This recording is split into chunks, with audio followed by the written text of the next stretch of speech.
Are you looking for a simple minimalistic way to add a seasonal feel to your home? Do you like the idea of using materials that would normally have ended up in the landfill? Would you like to have a go at creating your own seasonal decorations? Maybe even get crafting with a group of friends? If your answer is yes to one or all of these questions, then this class is definitely for you. Hi, my name is Nina. I'm an artist, a teacher and a passionate upcyclist.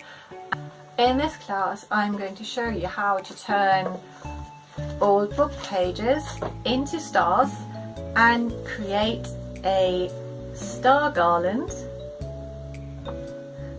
a 3D star garland and a star covered wreath.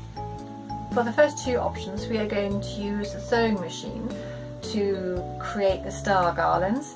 Now please don't worry if you haven't got a sewing machine, because you can create these garlands also by sewing them by hand, and I'm going to show you how. Plus I've got a no-sew option for this garland.